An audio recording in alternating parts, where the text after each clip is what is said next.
I'm the administrator at Hospice of Missoula. Thank you guys so much for coming.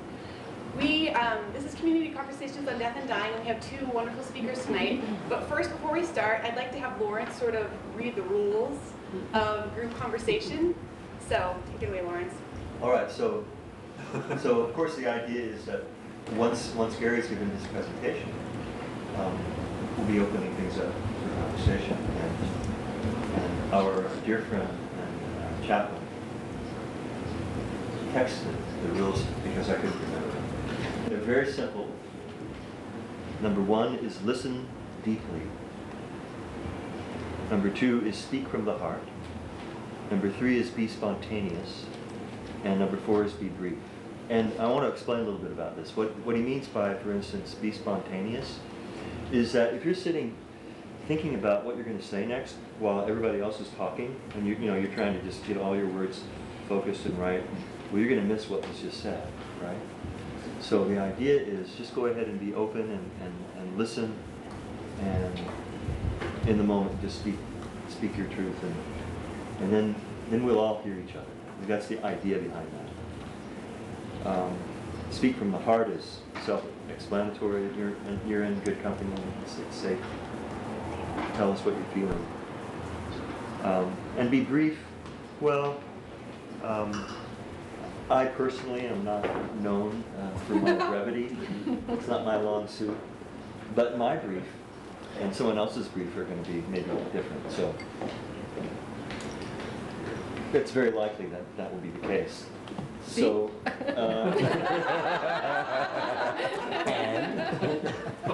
anyway, try keep that in mind. That it's good to just go ahead and make your point, and then let's see what happens after that. Okay. Any questions? Oh, and Greg added this note at the bottom. Happy conversations. So tonight we have two people who are joining us, Gary Stein and Tom King. So I'm going to introduce Gary, and then he can introduce Tom. He invited them to come to be the facilitator tonight. So I know Gary by way of Nancy McCourt, who is a social worker that works with us. And he is also a teacher at Sentinel High School and teaches psychology and social studies. And he has integrated into his curriculum end of life. So he teaches his students about end of life and has really developed a curriculum that speaks to that. And so I have a lot of questions about it, but I know that he also worked with the Missoula Demonstration Project for some time, so he had the opportunity to work with Tom during that time, and Ira Byock and Barbara Spring, so he has the heart of end of life there too, which I think is really where the passion comes from. I'm making it up for you. But fair enough. But that's what I know about Gary, so I'm really thankful that you're here today. Thanks, appreciate it. Yeah. It's good to see some unfamiliar faces, because if it was only the familiar ones, I'd be really nervous. I actually never really have worked with Tom King. I'm more nervous about introducing him than about anything else, because although I've known Tom for the better part of 20 some odd years, I imagine, I know him through his son, and I know him through his work indirectly more than directly. And when I was drawing up a list of people I wanted to thank, when Nancy and I were drawing up a list of people to facilitate this thing that I didn't know was going to happen, Tom was right there. There were only a couple of people that I had on this list who I wanted to make sure I thanked, because I've learned so much from them. And he probably doesn't know this because of the lack of direct work, but I have learned a lot from Tom. So he's been a teacher without necessarily having that be direct. And so I really don't know that much about your work, Tom. Seems like every time I see him, though, we always have a 5 or 6 minute conversation that to me is just startling and eye-opening and amazing, and I learn something, and it's like I steal something from him right away, and it's great. So I hope I can reciprocate a little bit of that. But I can't really tell you much about his life or about his career or anything else because He even forgot I that just I was in his class one time. yeah, apparently. I'm very greedy that way. It's mostly about me. And so I just wanted to introduce Tom and hope you do have a few words to say. Not now. Okay, great. Well, what I'd like, what I'd like to do is maybe have Marika pass these around. As a teacher, we're always prone to giving out handouts, so that's just the way it is. I was told it's about 15 minutes, and I probably could keep it brief as recommended, and I could probably go on forever. So this is really pretty much a bullet list. In terms of really where I wanted to start, though, I did want to thank some people. Obviously, Hospice of Missoula, Marika, Nancy, my wife, and more than that, somebody who I talk to a fair amount about this stuff, even though we don't talk about the details. I think we have a similar value-based system, and so that makes living with me probably slightly easier for her, and it makes living with her really great, actually. So besides those people, I wanted to thank the people who really have taught me a lot. One person who's not here, who I invited, I think he might be out of town now, is Kermit Edmonds, and I don't know if you know him or not, but he was a long-time Missoula teacher at Hellgate, and he developed a course called Thanatopsis, which, if you don't know, is a word that means a meditation upon death. It's also sort of the only poem I really know about death written by William Cullen Bryant in the 1800s, and that's another sort of tangent that I won't talk about tonight too much.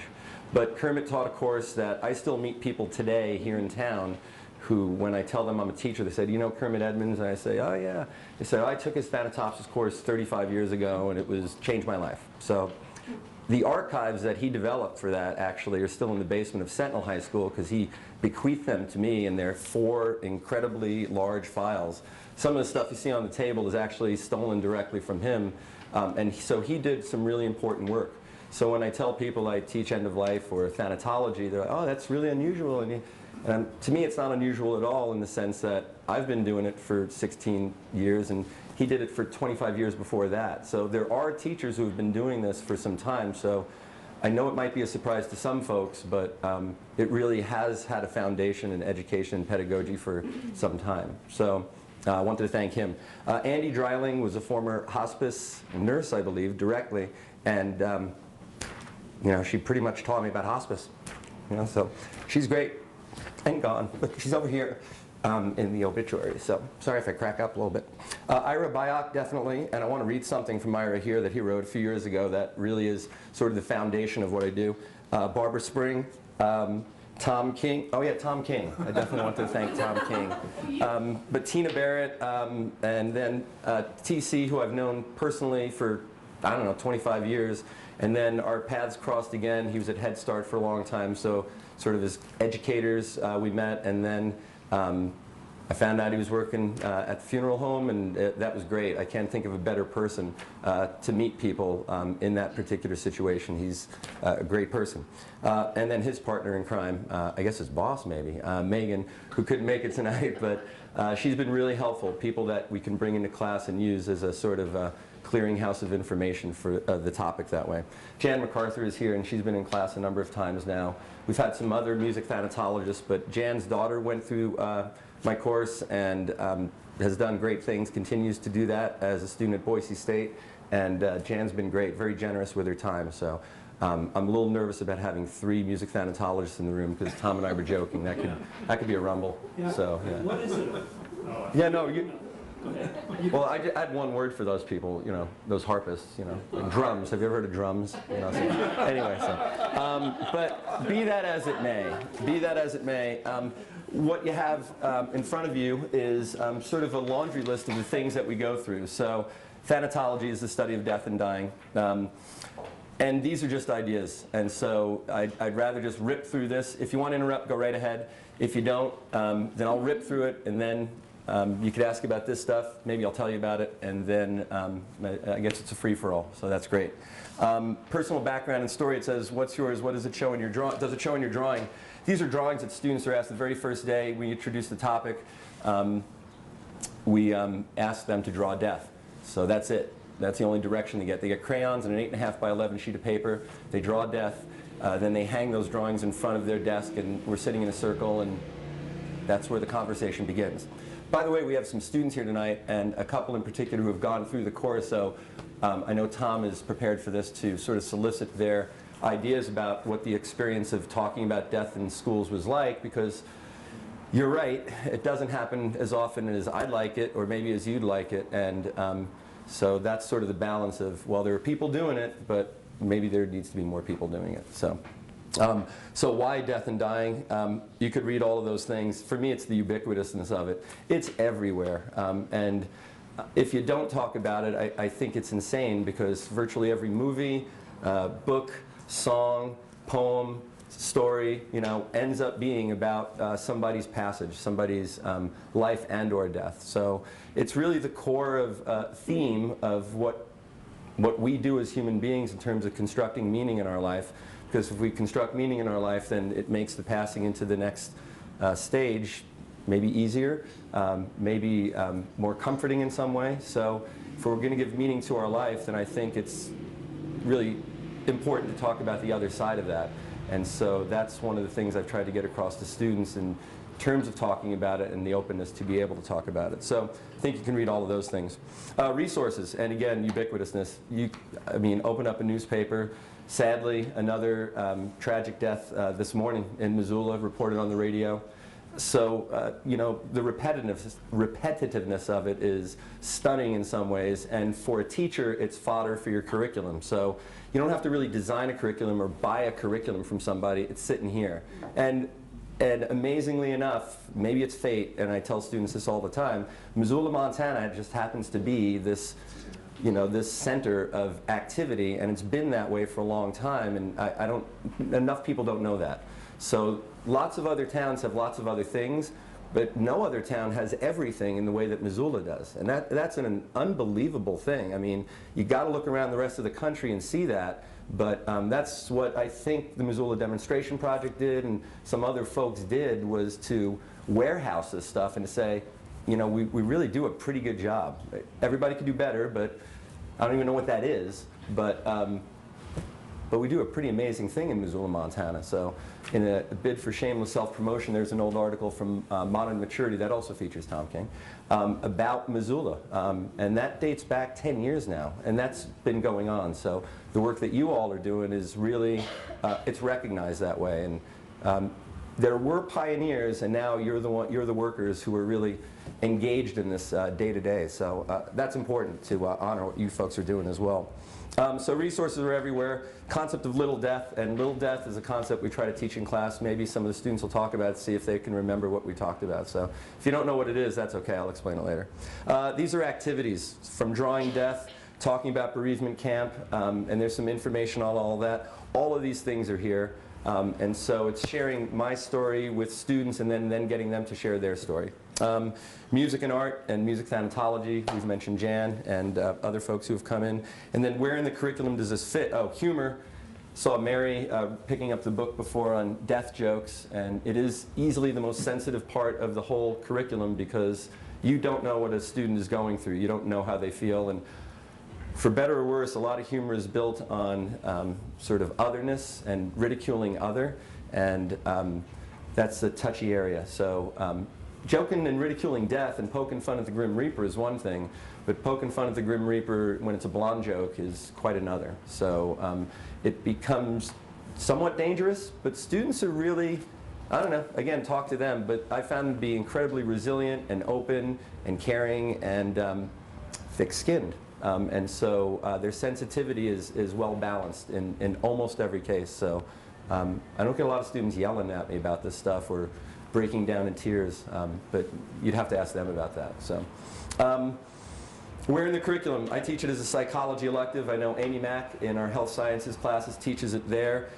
It could be part of family and consumer science in terms of Prep for Life, I think they call that course. History, that's almost a no-brainer. I'm more a history teacher than anything else, but it's who we are. It's legacy and it's tradition, so it's obvious there. Government and economics, the business of death, is kind of a topic that students actually latch onto. We've had some really interesting projects that students have done that revolve completely around the business of dying, and that we don't get to bury our own anymore, and that it is handled in other ways. And there are rules about, you know, what you got to do. And these are old pictures that Kermit left behind. They're death cards and they're death notices. And the parlor, the funeral parlor, is actually an extension of the parlor of the front house. People used to bring their loved ones in casket to the front parlor of the house, where people would meet and greet and lay the wreaths and flowers, and then you would go into the main room, and then you would take the body yourself and dig the soil, and you know, you do it all yourself. It was a DIY proposition. So that's really important in terms of history, and it's important in terms of why we feel so much when our loved ones go. Not getting to participate in that process is really important. You know, obstructing young children from a funeral for a grandparent is, I think, detrimental to them. So we try to talk about that and try to inform students about, you know, what choices and options they have, and maybe we can go back to a different time and a different place and treat death, you know, with the honor it deserves that way, I guess. No, in bold letters there, counseling, therapy, social work. I tell them all the time, I'm not a therapist, I'm not a social worker, I'm not a psychologist. I don't do any of that. We do have social workers and counselors and therapists who do that. I was delighted to hear a student today at a Hellgate High School senior project say that the best counseling she'd received wasn't from an organization, it was from her counselors at school. So that was pretty cool. But in terms of this, I talked to Tom about this before, there is definitely, at times, a therapeutic byproduct, and so you do have to be aware of that as a teacher and be able to redirect that, not to disregard it, but to get people to the right places and the right agencies and organizations so that they can talk to people. And then finally, there's student work. There's some projects here I've left behind, and then there is an institutional plan for all of this. I tell you honestly that I'm not a huge fan of our present crisis plan policy, which would include a naming policy for buildings and memorials. But it is always going to be a work in progress, and different people with different, I hate to say this, agendas will want to establish their version of a crisis plan. So it's an interesting process is all I could really say about that. So Gary, I think I've used more than 15. Explain what a crisis plan is. Yeah, crisis plan is an institutional response to a death in the school community. So whether that's a faculty member, but usually it's a student or maybe a parent of a student. And I've been a member of that team for a time. A lot of that crisis team management has been taken away from teachers and it's been placed in the hands of administrators and I guess you'd say institutional social workers as opposed to necessarily people who have contact with students. So I think there's a little gap in that. And in fact, I'd just say the last thing I guess I'd tell you is all of this, the pedagogy of this comes from my belief that if you remember Maslow's hierarchy of needs when you were taking your psychological classes in education, I meant to have an overhead projector, but I don't. If you don't remember, I'll leave it for you. I think we do a pretty good job in schools of meeting physiological needs. We know some kids don't eat well, we get that. And we actually do a pretty good job on that. And in terms of safety needs, we know that school is sometimes the safest place for a student. We do meet that, and we try to meet that in other ways. Our social workers work ceaselessly to make sure that people are taken care of and that they're not being neglected or abused, things of that nature. And then belongingness and love needs. I'll skip that for a second because I think we do way too good on esteem needs. And I've told students this, I think we feed them so much self-esteem, largely without accomplishment, that there's a real gap there, that feeling good about yourself and confident assertiveness is great, but you should probably do something. So that's one of the things I try to get across to them. It's kind of a criticism of teenagers, but they handle it well because they get to criticize me too as a fogey. So, and then finally self-actualization, which schools don't meet anyway. I mean, life meets that. But belongingness and love, which I don't think schools do a very good job of at all, in the affective realm, and I'm not trained in that realm, but that's where our gap is. Too many kids who are lonely, depressed. So if you start talking about teen suicide and death in that context, it really comes down to that very humanistic perspective and bias. And schools are not designed that way. Schools are designed from a behavioral model, and so the feeling stuff kind of floats away sometimes, and we get stuck in product and work and grades, and there's a gap there. So that's where all of this comes from, is trying to fill that gap a little bit. Ta-da! Anyway, I hope I did provoke a few questions that way, but Tom, what do you got for people?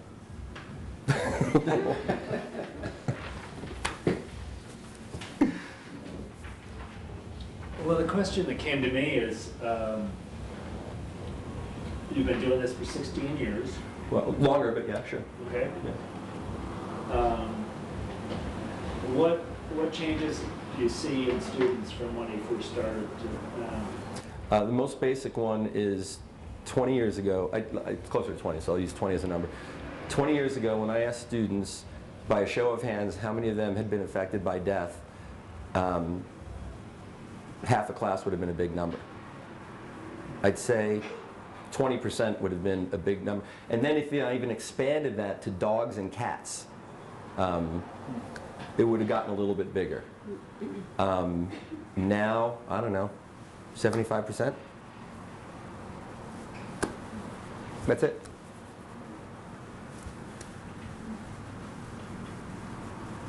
So it's there, and then if nobody talks about it, then we're in trouble. So.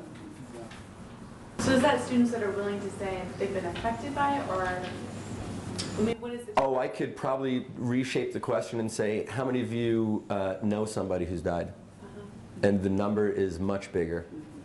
Right. I don't know if that means they're more aware. I think it means it's just a demographic change. We're older. So it may be grandma and grandpa, but we have a lot more parents who have died. It's striking. You know, Sentinel was cast for a while as an epidemic because we had a mixture of suicides and of other deaths, but it all got grouped into this epidemic. Suicide school. We were a suicide school. And that wasn't true. If you look at the real numbers, that wasn't true, but that's the impression, that's the perception. And I would say that more students have had more experience with death than 20 years ago. I can't explain it. Of everybody, but yes, and certainly more of contemporaries. Yeah, I mean, I think it's interesting when you talk about that lack of emotion, how that piece really isn't integrated into the schools. And I think, well, I'm wondering if you think that's a reflection of our society also, that we don't really integrate that into everyday life. I don't know, what do you guys think? I mean, feelings are tough to talk about. They don't go into a box in a grade very easily. This is hard to write a test for, by the way. I mean, there's some facts, like Elizabeth Kubler-Ross, get the 5 stages down. Cicely Saunders started the hospice movement, you know, so we can give them a checklist of stuff. And they're pretty good at that, I think. You remember some of that stuff. But this isn't that curriculum. So the expectation has to be different too. So the pressure on me is to make sure that I can keep doing that and still conform to the Q gradings angle program that we have to make sure that all our students graduate in the 21st century. So I got to give the party line at the same time that that's not really what matters. Sorry. So you should ask them that. You know, Yeah, that. I'd like to hear from a couple of you who have been in his class. What has been the impact on you?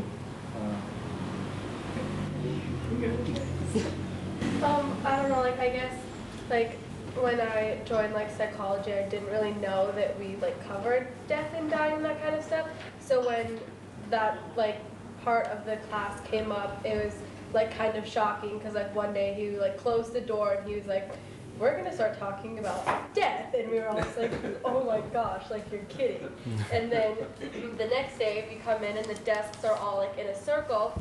And he passes out a piece of paper, and he's sitting there, and he looks at us, and he was like, what is death? Like, draw death. And so, like, at the time, I was dealing with, like, the death of Trevor and Tanner Olson.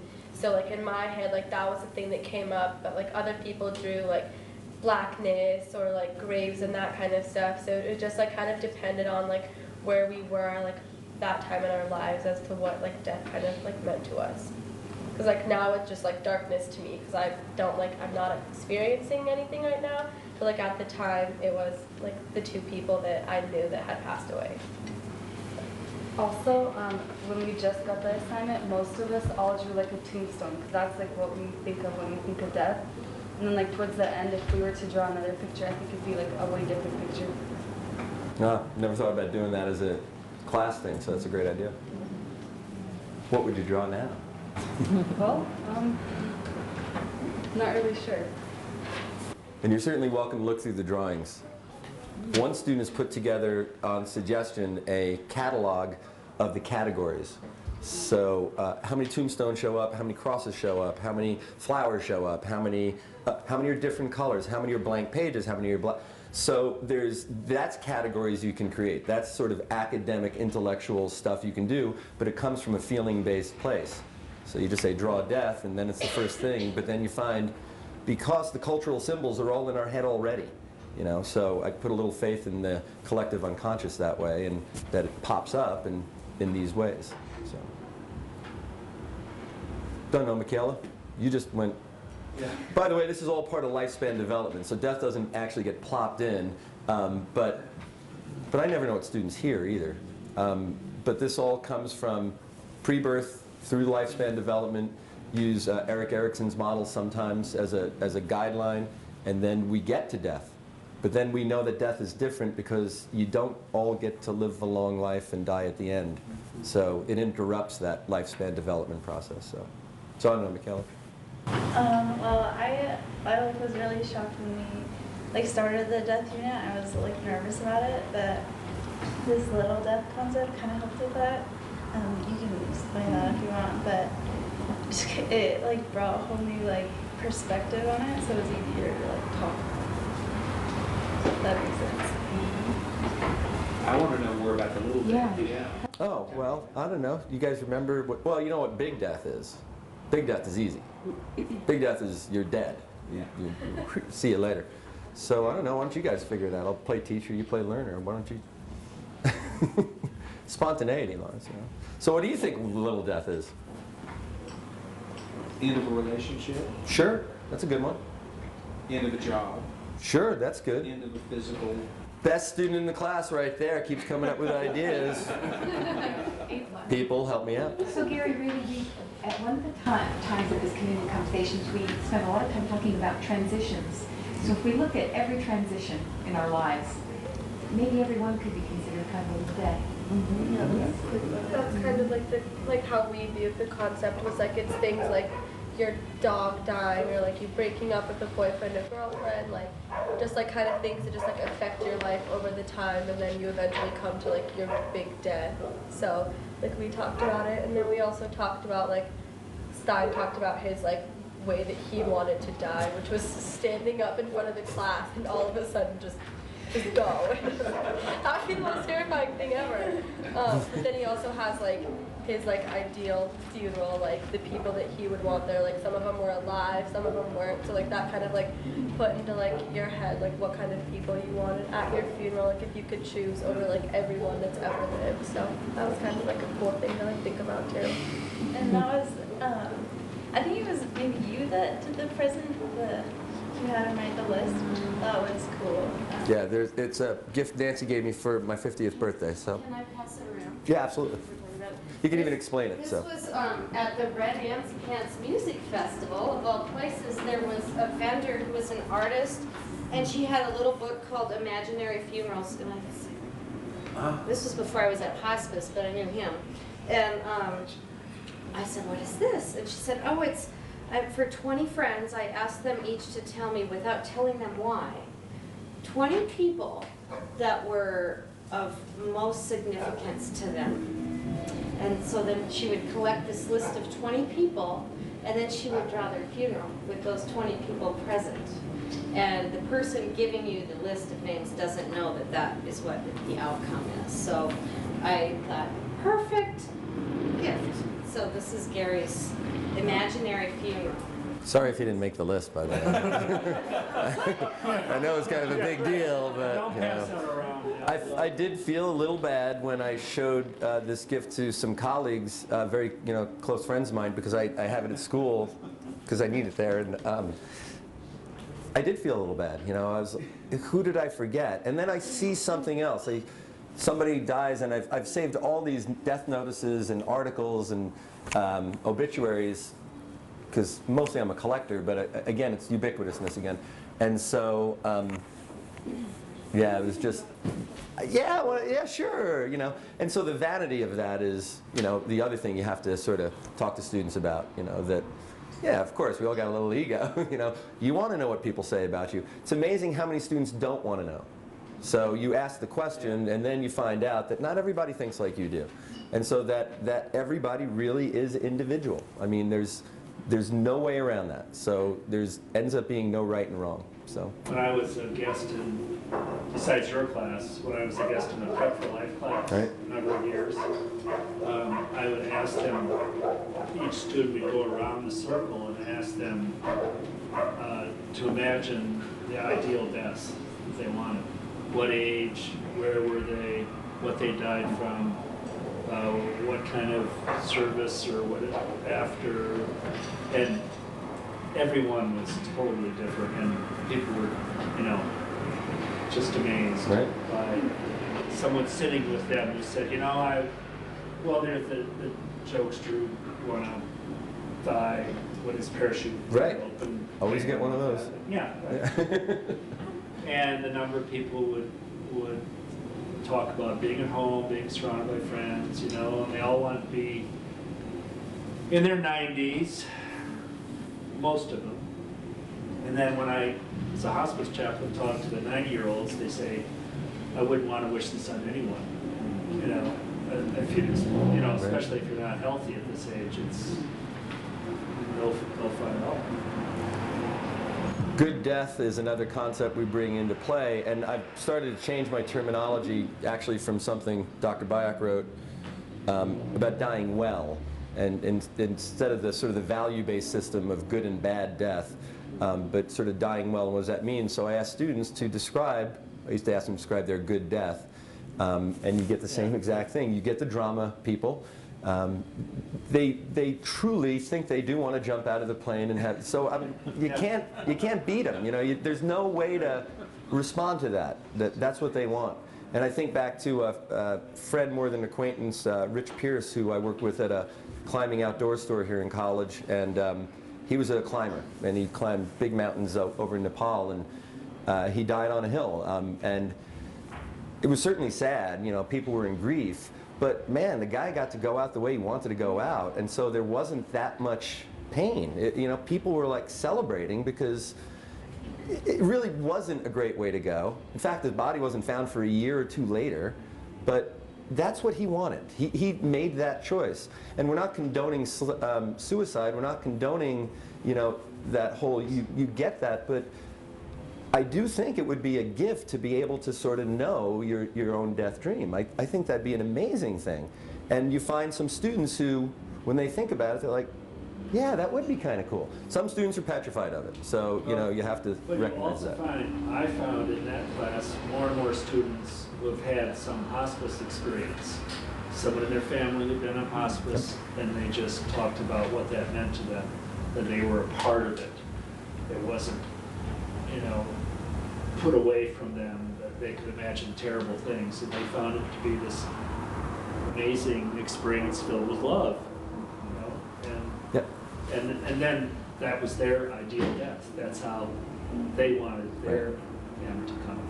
Mackenzie was talking to us earlier about watching Letting Go, a hospice journey, HBO film from a long time ago, which by the way is the most expensive educational film in the field. It costs $170 to get that because HBO limits all their distribution. So in terms of accessing curriculum, that's really hard, but it's a great piece. Rent that every time? I have to buy it for $100. I finally bought a copy. I have a dog-eared VHS copy from 20 years ago, and I've got one. Well, now I got a DVD. Spent $170 a year tax money. So, but Mackenzie, what were you saying about watching the film? Like, so you don't watch it anymore just because it's like a super depressing film. Like it covers people from like different ages. There was a lady in there who had cancer. There was a little boy who had an illness. And it just kind of like goes through like the hospice, like what they all did. And I wasn't there like in class for the end of the video, and I ended up having to watch it like in our library during like one of my study hall periods. And I was sitting there just bawling my eyes out with a box of tissue, just like crying as all these kids are like looking at me like, what is wrong with her? Like, what is going on? And so like, it was good to like watch it, just kind of like get an understanding of like what hospice was, because we just like kind of talked about it in class. But like the film, like even though it's like depressing, it's like nice to know that there is like the hospice care to kind of like guide you through and like help you like with like your ending. So. In terms of little death, Jan has been really helpful bringing a concept that I use in talking about adolescence into death and dying, and that's rites of passage.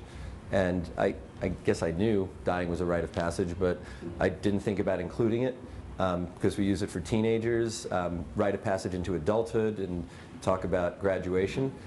And then I just sort of left it behind. But Jan's reintroduced it, and it's been just another element. I mean, the curse of this is that there's so many different things. And so you bring something in, and normally when you do that in education, you bring something in and you dump something. But in this, you don't. You don't dump anything. You keep everything, and so sometimes it gets a little unwieldy, but I don't know if you wanted to discuss that or anything, but thanks. Oh, well, yeah, I have tried to focus more on that, sort of as a way of, well, I mean, we can all relate to rites of passage, and life is made up of rites of passage. Our birth is a rite of passage. Marriage, graduations, joining the Army and getting your hair cut, and so talking about how there's phases in a rite of passage, the most important one of which is the threshold, when you're in between who you were and who you're going to be. You're walking down the aisle to get married. So you're not like single, but you're not married yet. And so I try to throw a lot of parallels in and relate that to death. There's a middle phase for death as well, which is obviously where someone like myself, a music thanatologist, comes in.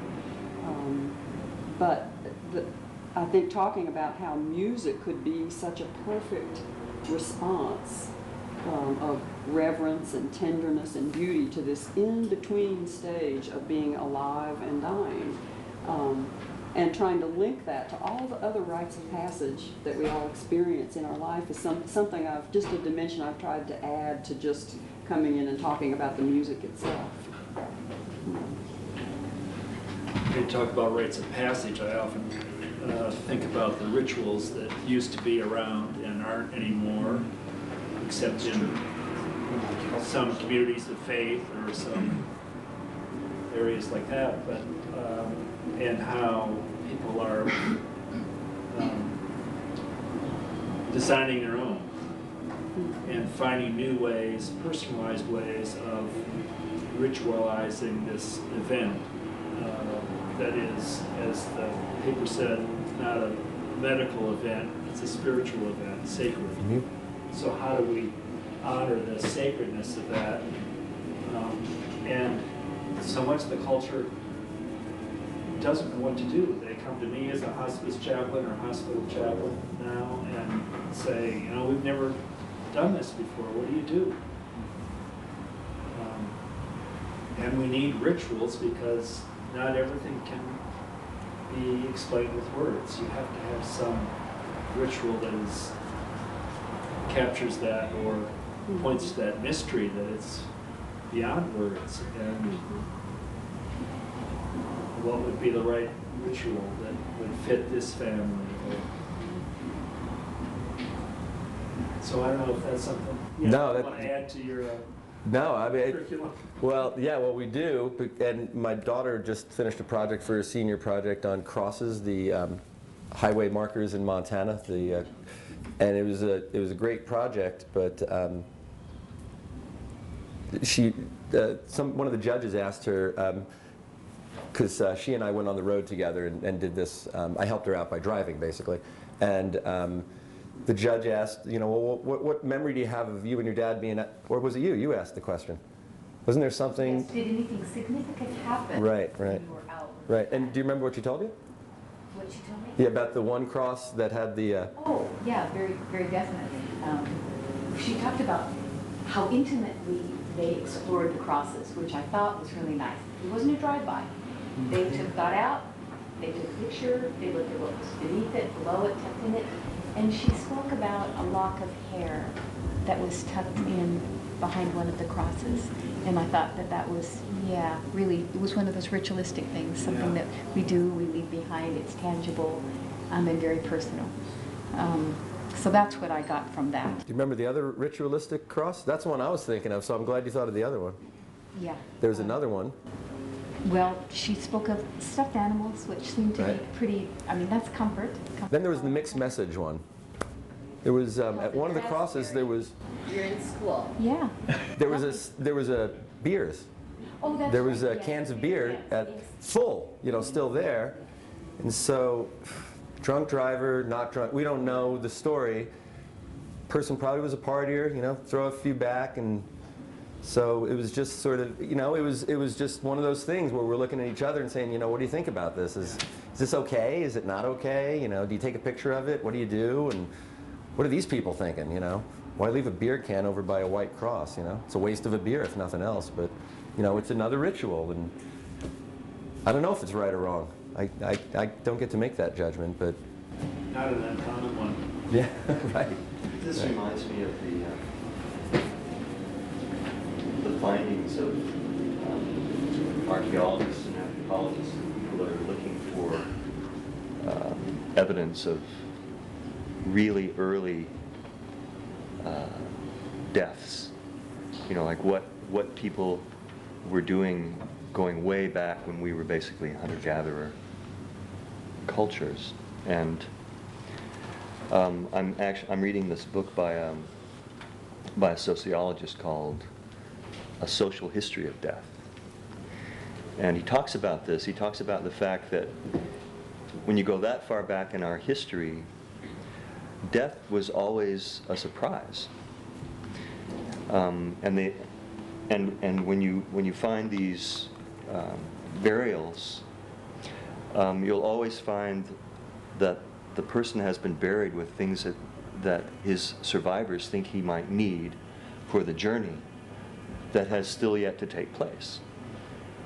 And so the emphasis and the way that the community came together on behalf of the person that's dying or was already dead is very different than what we do now.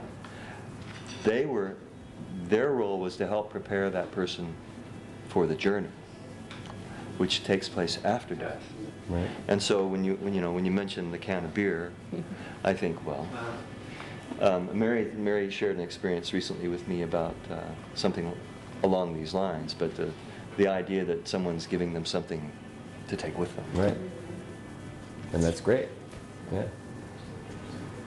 I had the great opportunity to go to Turkey a couple of years ago, and it was an educational trip, so it was paid for.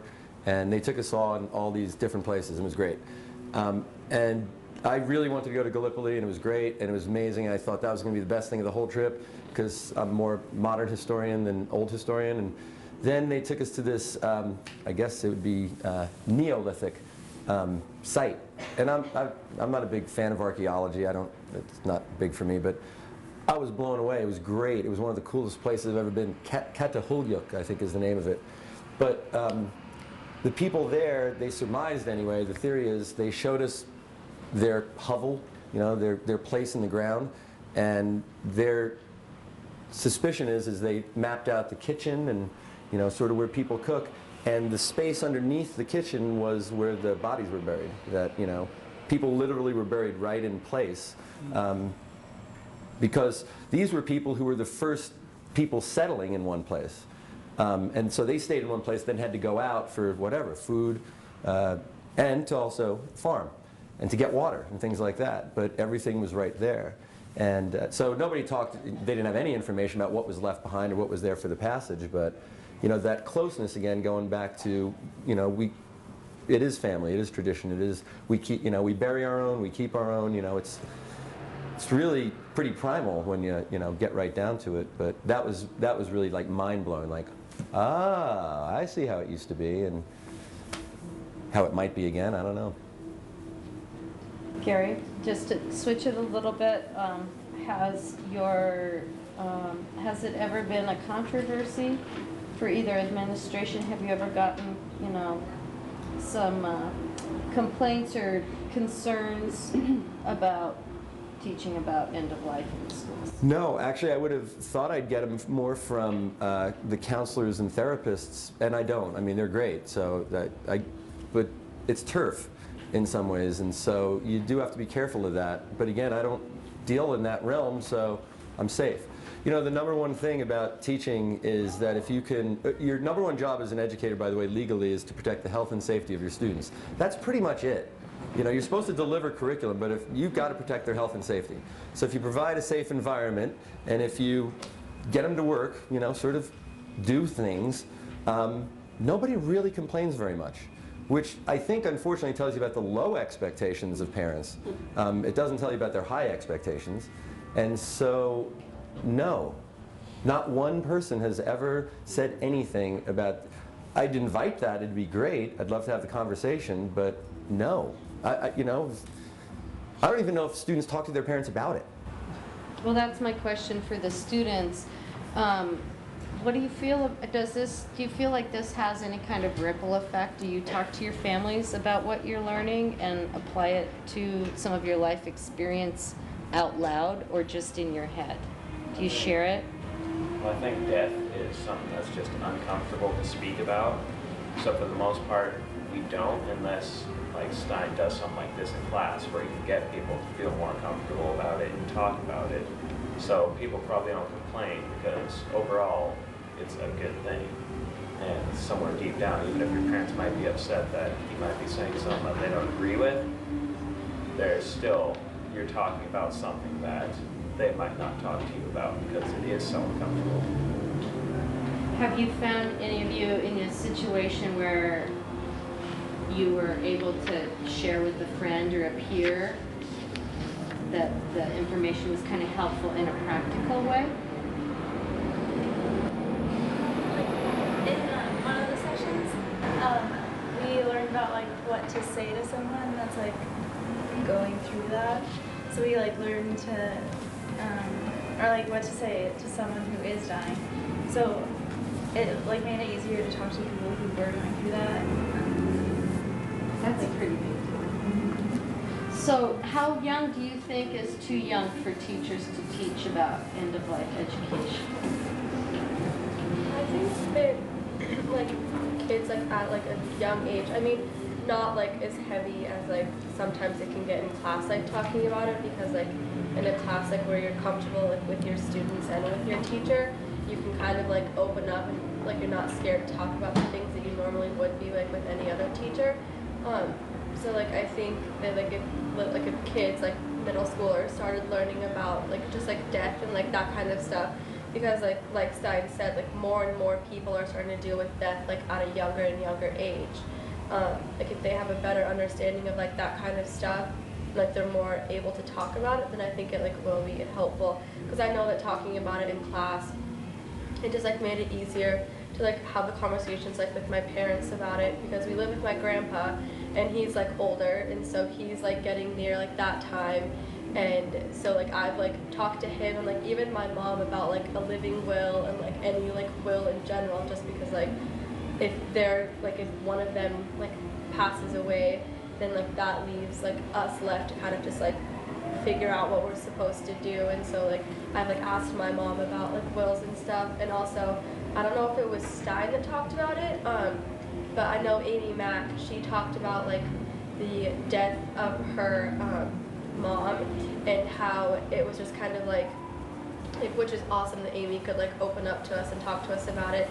She said that her mom like held on for so long until Amy's sister was like able to get there. And then once she was there, like she went and she like talked to her mom, and she's like, you know, like it's okay for you to go, like we all know that it's your time. And Miss Mack said that after that, like 10 minutes after that, her mom like was gone. So like that kind of stuff, like to me, like it makes it easier to talk about. Like Mrs. Mack feels like she has that connection with us, that she can talk about that kind of stuff. So I think it's good to start like at a younger age with kids, because then when they do get to high school, it won't be such a hard like topic to talk about, because it is getting more common like students. And like back to like even younger, that Golden Harp book, it's like a children's book about music thanatology, and that's like a way to approach it to like little kids, so like prepares them and makes it like a normal topic instead of like a scary one. So age appropriate. Mm-hmm. What you think? If you put yourself back into elementary school, you could see that you would benefit from it.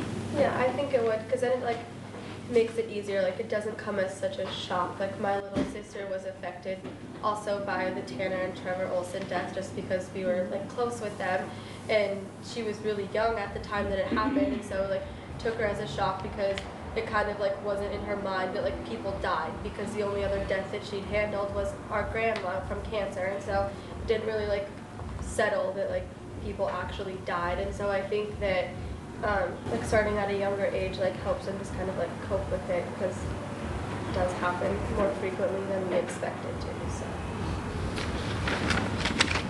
Trying to normalize everything is really one of the goals anyway, just bring it into the mainstream. I did steal a couple of things from counselors, a simple do's and don'ts list, which is very general, and I always preface it by saying, we're not counseling, but you have friends. What do you say? How do you be? And so I feel this may be tangentially counseling, but it's presented more in an academic framework as opposed to a therapeutic framework that way. So we do some of that, and they do have friends. You know, one of the best things that ever happened at our school was the result of a student death, and a great memorial garden was created, and a school community really came together over one student. And I always tell them that story because that student's long gone, but I also tell them about other student who died who nobody remembers. So I just always preface, after we draw death, I always tell them why we're doing this, and I told them about these two students who are on the diametrically opposed ends of students. Some we remember and some we forget, and some are regaled and, you know, fondly thought of, and some nobody ever knew, so they didn't know they died either. So their passing goes without any notice. And so we need to sort of remind people that we are in the same building, we are together. And we say sometimes, maybe you heard it in high school, you know, we're all part of the Sentinel family, and it's kind of a hollow phrase. You have to sort of deliver on that, and death really does become the time where you end up delivering on that. You have to deliver on that in some other ways too, but that's, you know, it's important to develop that with students, so I think it is anyway.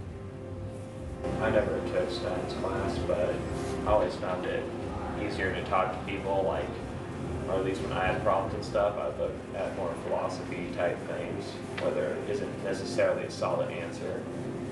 And through things I've experienced, when my friends have experienced the same things, I know the kind of philosophies I can tell them, or like, when I don't know what to say, that's kind of my fallback, is something that doesn't necessarily have a right or wrong answer. It's just how things are, how life seems to be, and how people have interpreted their lives. And I try to learn from those, because I feel like, well, it's better to learn from other people's life experiences and stuff. That way you don't make the same mistakes, or even if you do, you can better understand it. So that's kind of been my way of dealing with death, dying, and any other problems in life, really.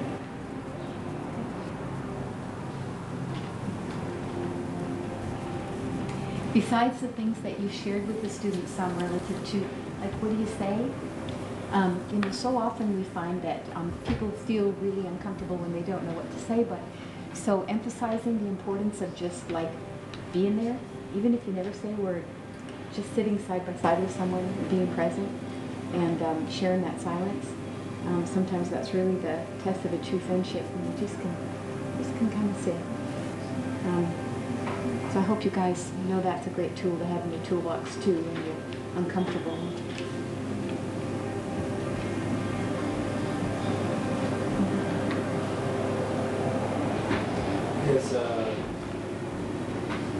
Does suicide have a place in history? Only a little bit. It actually comes more from students than it comes from me. I mention it because it's one of the ways people die. I tell them because I've got to be honest, the emotion that comes up for me in suicide is anger. I'm always angry. I don't accept it. So I don't attend. I've kind of made it a rule not to attend memorials for suicides. I've been really, I don't know if that's being a jerk or what, but I don't accept the premise of suicide. And I've only heard of one scenario where I ever thought it was kind of justified. And I thought, but each one is unique. And I certainly mourn the passing of the person, but I'm angry at the person for cutting out on their own life movie. So I don't forgive them for that. And that's not that's just practicality for me. And so then they've talked much more about their reaction because they've had that experience. It's so much more visceral, I think. So it's not really a major portion. And because in teen suicide, you do end up talking about the affective realm, you do get into counseling, you do get into therapy. So I don't stay away from it, but I don't engage with it that much. And other people are handling that issue as well. So I'm not going to go into other people's turf. So, I mean, do you folks, students, do you think that you have a pretty good have people talk to you about teen suicide, I guess, is the question. I've had like friends say that they're going through a hard time, they've considered it, and stuff like that, but I feel like pretty much every teen goes through at least one time in life where everything seems to just really suck and everybody's like looking for an easy way out, but not many people would ever actually act on that just because there is a will to live and you want to see things get better, not just end. You want to fight and struggle, and it's part of life. Everybody wants to experience as much life as they can before they die. So, yeah, well said. Whatever we do or don't do, I wanted to give you the opportunity to look around, and feel free to ask any questions about this stuff. I'll stick around, certainly. I got to pack it up anyway. And then there's some newspaper clippings, and again, there's just so much stuff. And so it's sorting through it and keeping it and trying to preserve it and then promote it. That's really the biggest part of the job. And of course, thanks for being here. But if you do have any questions that pop up, I'm at Sentinel High School. I'm easy to reach. So, I mean, if anything, and don't be too surprised if I were to call on you and have you either visit class or come back. That's what I'd like to do, is to create sort of a panel of thanatologists. I don't know what you'd call that, a board, an advisory board, I guess. Because it's one of those community things that really is a natural for involvement in the classroom. And so I have to be motivated to do that, but I guess I wouldn't be too surprised if I call you. I always try to have Tim in class, and I always think Tom's too busy, but I guess I'll just call you. Yeah? So. And Marika's been in, and actually that's great. So. No. Let me ask, I don't know what their time frame is, or a last question is the right way to Oh, phrase the it. last question? I love it. Well, so you've been teaching this for something like 20 years. How has it changed you? Wow. That's really not a good question, is it? That's way too hard. Well, I guess what really changed my teaching is Jim Criley, who's over there. I don't know. He was my lead professor in my master's program, and how he helped me was he confirmed for me what I already knew, and then encouraged me to keep doing that. So he changed my approach more than the experience of teaching actually did, and then the experience for me hasn't changed. So I think it's important to note that I think teachers are the preservers of culture. And as radical as teachers might seem sometimes, they're not. They're ultimately conservative. They really do preserve the status quo to a large degree. And as a historically biased person, for me it's always regressive. I'm always like, we were much smarter back then, so we need to preserve that and then make that the present. And I hate looking in the future because you can't see where you're going. So what's changed for me is almost nothing. Students go by on a conveyor belt, and they all look the same, and we're standing in one place. So I think I need to not experience that much change, because that would be chaotic. I think stability is far more important. It's certainly important for me. I didn't become a teacher to get rich. I like the idea of stability. I like a solid paycheck and a career, and I like that commitment. So, in terms of changes, Yeah. not much. What comes to mind for me is the word that you used, Marika, in introducing Gary. I think you used the word 2 or 3 times, passion. Sure. So, I mean, the passion to teach and this subject, along with other subjects, Right. Yeah. So, give your heart to it. so that's why it has. I don't feel change that way. Yeah. I'm in denial, I guess. It's a locus of control. Locus of control. All right. I'll go back to school for that. Learn that one. I have one more question, so yours isn't the last. Yeah, no. The students, and I'd like you to think back if you could, the class is a elective, is that correct? Psychology is a semester-long elective, runs about 90 days, and thanatology takes up about 3 weeks. Okay, all right, so in psychology generally, and specifically in thanatology, you talk about some pretty intimate topics.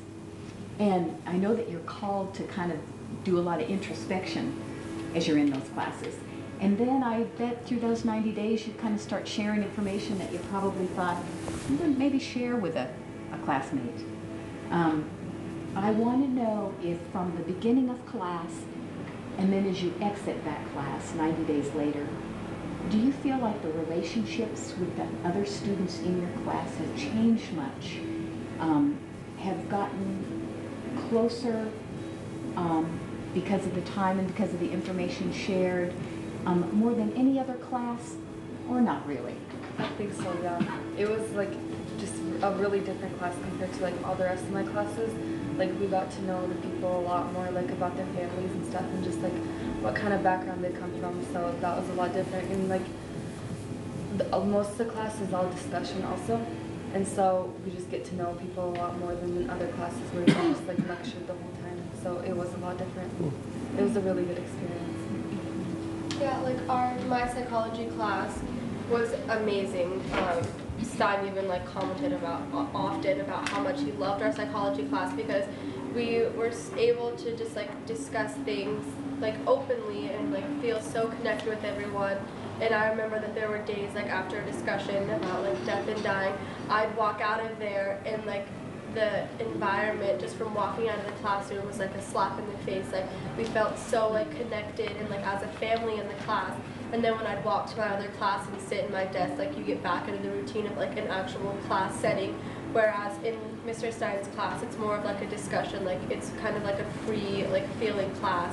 Whereas like the rest of the school is like more strict, like you sit at desks and you write and like this kind of stuff. Whereas in like psychology, especially like when we are talking about like death and dying, it's more of like we're all like kind of just like a big family. So the environment, like the connections that you make over those 90 days is like amazing compared to the connections that you make over the whole school year with like people in your classes. And also because it's a subject that we don't like get in any other class, we're more like engaged into it and like actually paying attention. So that was good. Yeah, paying attention is a good one. Yeah, I won't. Yeah. Well, and the only reason I would chime in and say the reason for that is I think the goal is to create relevancy in any subject you're teaching. So history is not everybody's favorite subject, and I'd like to believe I'm really good at teaching history, but you're only going to impact so many students because it's not relevant. Why should it be? They're 17 years old. Why would you look backwards? You know, you got your whole life ahead of you. So when you hit a nerve on a topic, death and dying, it instantaneously draws people in. Not every class is that way, though. Mackenzie's right. Her class was exceptional in that connection. I can't say that about every class. Do you think it's possible that it changed the imaginations of any of the students as far as careers or interest in moving into their own futures goes? Or maybe there's no way of knowing that? Yeah, I even told Stein that after being in psychology, like, I was like, I want to, like, go into psychology. Like, he's not a psychologist, but, like, the way that he presented the information just made me, like, want to go and, like, figure more out about, like, development in kids and, like, the brain. And we watched a video on, like, what isolation does to you, like, if you don't go out, like, in the light and stuff. So, like, it totally changed my mind because I never really had any idea. And so now it's still like in the back of my mind to like go and get a major in psychology and then also major in like teaching so that I can be a psychology teacher, just because like the like opportunities with it are just like endless, and it's an amazing topic just to like learn about. So. Thank you. And then other students, not so much.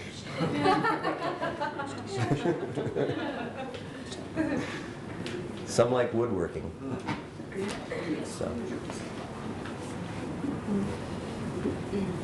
Well, the way that we traditionally end community conversations is that we go around the room and everyone introduces themselves, and then we just talk about one thing that we would take home from a conversation that is meaningful to you or you feel that you would share with someone else. So let's start with that, and I'll nominate you to start on that side. Thank you. You're welcome. I'm Steve MacArthur, and I'm a social worker by training, but I'm a consultant. For the last 25 years, do human side of enterprise. And the thing that I'm taking away from tonight really is the comment, Gary, that you made about where schools are failing is on that affective side. And in the work that I do, leaders don't get in trouble because they're not smart. They get in trouble because they don't have good interpersonal skills. And I think affective education would be really helpful for our society. So thank you for that. Which way are we going? I'm Jan MacArthur, and it's good to see some familiar faces that those of you that I spoke with and played the harp for in class. I've probably been percolating on what I'll take away, and it's not any one particular thing that someone said, but I was sitting across from your beautiful and young faces for the last hour and a half, just recollecting that I think I was probably 40 years old before I sat bolt upright in my bed one night and said, I'm going to die. I'm mortal. And I wasn't 17, I was 40. So I had an intellectual understanding of death, of course, but not more visceral, not more personal. So I guess in its totality, the evening for me has been about affirming the importance of what you're doing. And I think about all of you, especially in this time of social media and Facebook and texting and just the identities that you're aware of and that you're building and that you're putting out there, and that even in the midst of all of that death is something that still also connects all of us, and that it's important that you're offering this education at this stage in their lives. So I appreciate it. My name's Nancy. I'm a social worker at Hospice of Missoula. And what I take away, well, you're even more awesome than I already knew you were. And surprisingly, I've never sat in on one of Gary's classes, so I don't really know. This was news to me, what he teaches, and so I thought it was really interesting, and I'm really proud of him. And the other thing is, I think that I'm going to put out there that Hospice of Missoula would probably love to help with developing an advisory curriculum, work on that project, because we're all about education about end of life. Thank you. We can talk about that later. I'm Lawrence Duncan. I'm the music thanatologist with Hospice of Missoula. So I do what Jan does. And I think the takeaway for me tonight is an even more activated interest in the question about how we choose to die from here. My observation, by and large, in our culture is that we don't know what to do. We don't know what the very idea of dying and death is a huge problem for people. And Gary's wondering, well, is it possible for us to go back to a way that we chose as a culture to die before, is intriguing to me for a number of reasons. And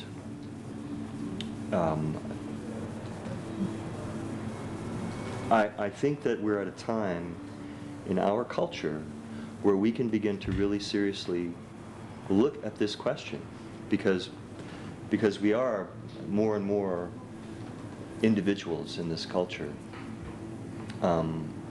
It doesn't seem likely to me that we can, in the same way, die in the way that people have in the past. Because I think the individual has become ever more important as time moves forward. So this raises the question about, well, every death is unique. You know, everyone dies in their particular way. But is it possible as a culture to begin to really look together at, well, how do we want this to look, you know? So that's a question that I have and continue to have, and that I have even more after tonight.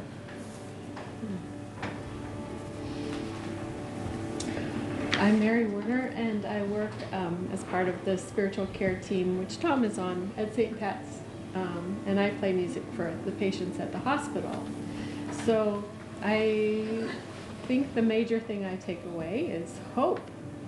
To hear young people, to hear that they're having these conversations, to hear somebody say advanced directive when we're working with people in the hospital who are seriously ill, who are older and mature and should know better, who don't know about these things.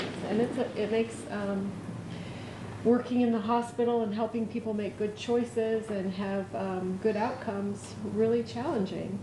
So I have a sense of hope that people are engaging in these conversations at a younger age. It reminds me of a young woman who was at the last conversation who was excited about the topic and said, well, I go home and I post on Facebook, whatever it was. I don't remember what it was specifically. And I thought, wow, there it goes.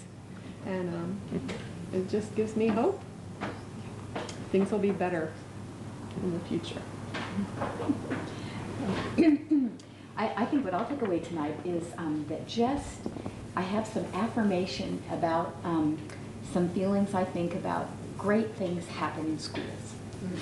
and I think they happen best when students receive material and information from trusted people that are there on a consistent basis, rather than having, as well as inviting in, I think, experts, because that always kind of adds interest when you hear somebody else speak.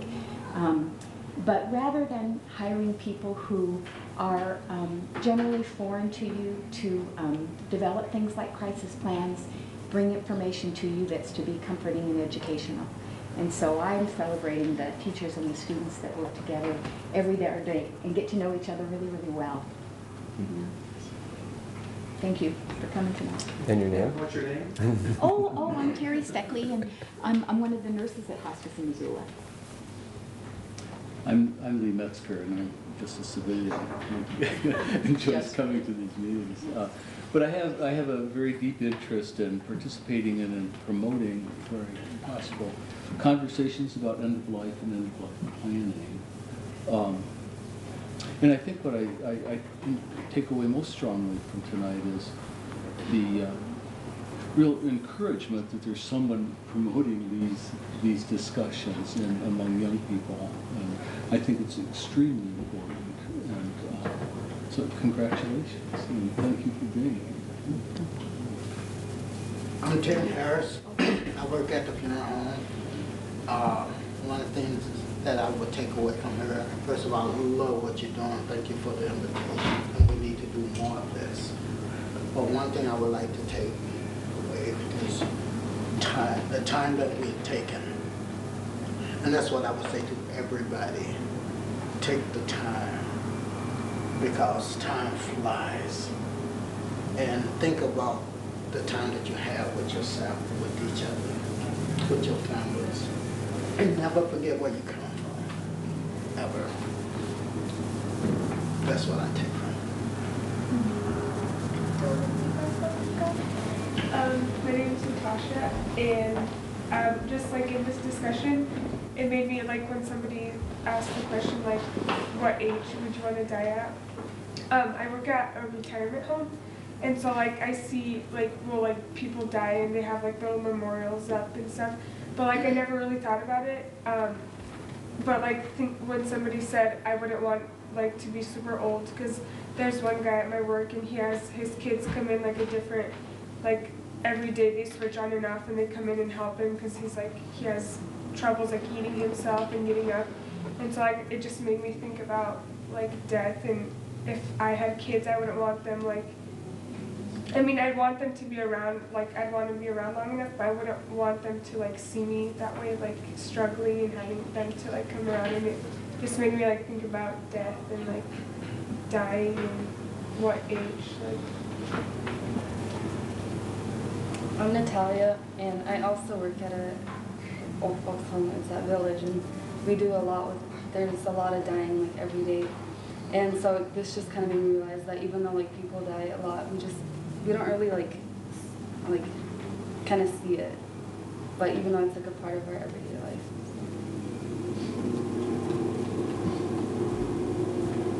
My name is Scott Perry. I'm just a street observer here to listen and learn, a lumber rep at UBC Pro-Bill.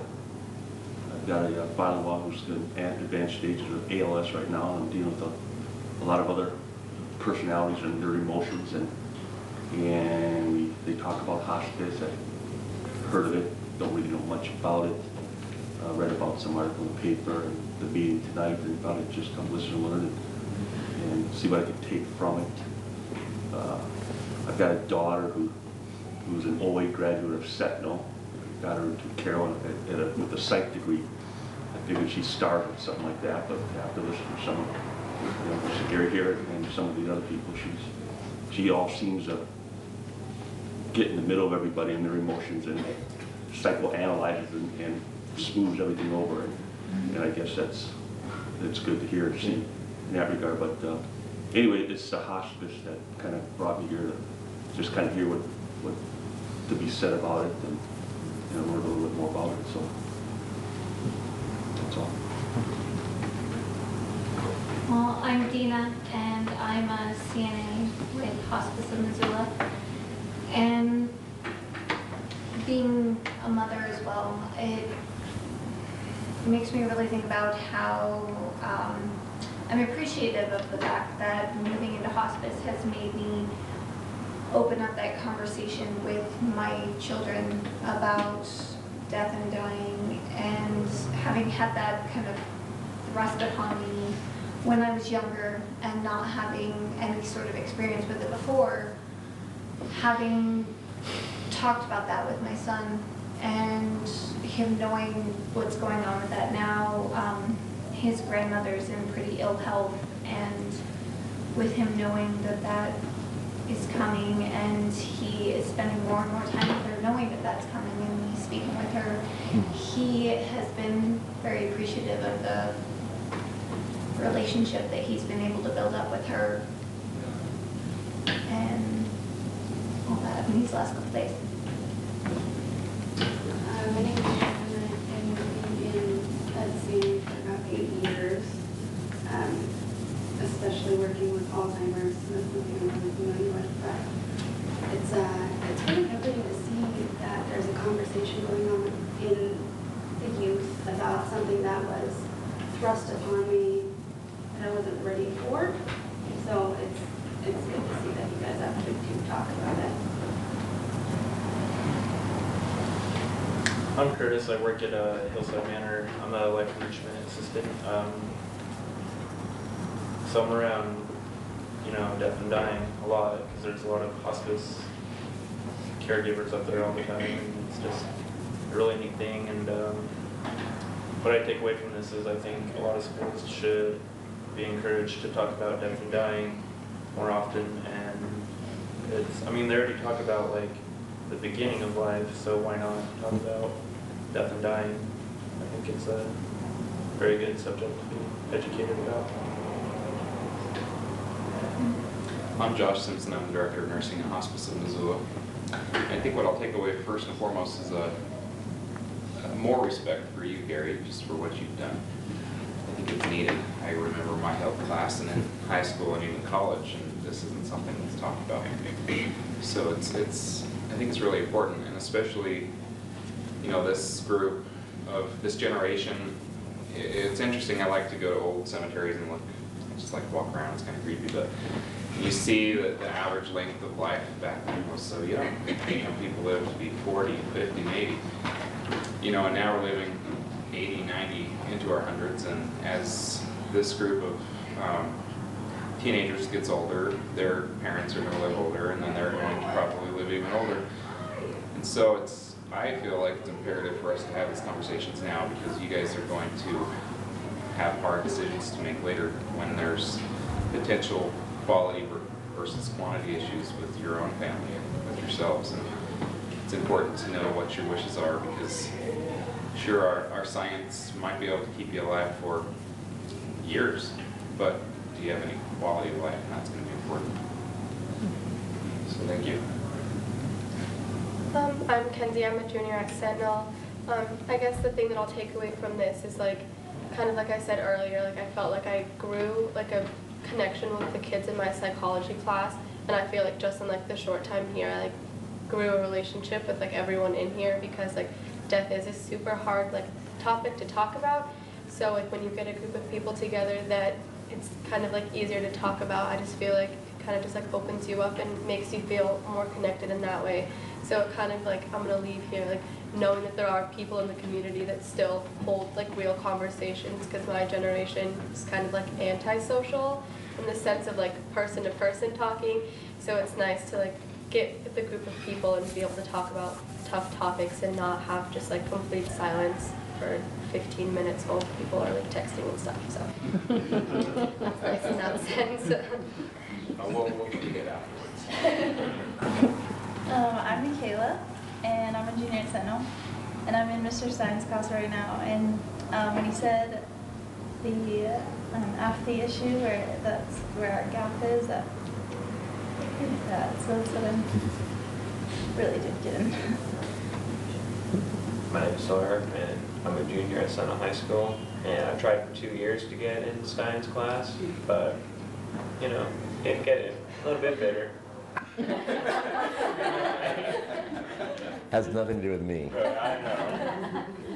But I think what I'm going to take away from tonight is the connection, obviously, just because when you talk about hard things with people, you connect, even though I'm probably not going to meet any of you any other time. I still feel pretty connected to everyone here. But everyone keeps saying that it's great that students are able to talk about death in school and stuff, but I'd also like to point out that it's great that even outside of school, people can come to things like this, and you're still able to talk about death and dying, and, you know, just discuss it and talk about it when there isn't a teacher there to make you talk about it and make things more comfortable. I always take such a good feeling from these conversations. It's the best part of my month. And I really just want to thank everyone for the authentic conversation. And I would echo that, just that it is a difficult topic, and it is difficult to talk in front of other people. But for some reason, when we get together in a way that we can talk about the things that are important to us, and especially something like death, it really makes me love my job. So thank you for doing that. It's really enlightening. I think the other piece I'll take from it is that I sometimes don't realize how resilient people are at all ages. So from toddlers on up, you know, when you can talk to kids in an age-appropriate way about end of life, it is beneficial. And I think we overlook that in our way of trying to protect our youth. And I don't believe that that's true. I think that they know much more than we understand. So thanks you guys for contributing. That's really helpful. Yeah. Me? You. Okay. Yep. And little death was still on my mind because for me, little death is synonymous with life. That was the whole trick of the thing is, you know, all the experiences you have are little deaths. The sun sets and it's over. It's not coming back. And I'm going to be experiencing one slightly more profound. I don't know if you know her, but our union president has double lymphoma, and she's going off for treatments in Seattle, and as a union representative, I'm taking over for her, which means that I'm not going to be in my class for the next 3 weeks, the last 3 weeks of school. That's a peculiar situation. That doesn't happen. So it is unusual. Michaela's the only student currently that I have, and I don't like that. But you do that because it's the right thing to do, and it's your responsibility, and things of that nature. So while I'm mourning, you know, the loss of my class, self-imposed to some degree, and I have anxiety about this other position and about somebody else's health, I'm just honored by the students who are here who have gone through this and who haven't, because I think, you know, I argue that we're largely dispensable in our roles, but that there is this legacy thing, and so it's, I'm just really honored by the students being here. Not, they didn't get any credit from me for this, so that makes it even better. I know they're getting credit maybe in other places, but I don't have to care about that. But what I take away from it is just how I think sometimes we do misunderstand generational groups. And I know the bad, but I know a lot more of the good. And I'm just glad they were here to display that, not as a reflection of me, but in their own right as human beings, so that you do get close and you do get to know people. And even if it's for a fleeting moment, you know, there you are. Your life has value, and you know, so does everybody else's. So I take that away from you guys largely. And I agree with what everyone has said. Is that great? I really appreciate having an intergenerational conversation about death and dying and all of the aspects that we've touched on here. And I also will remember about your drawing the treasures from the past in all areas, and all that they can bring to us in this present time. Not losing them and passing on that legacy.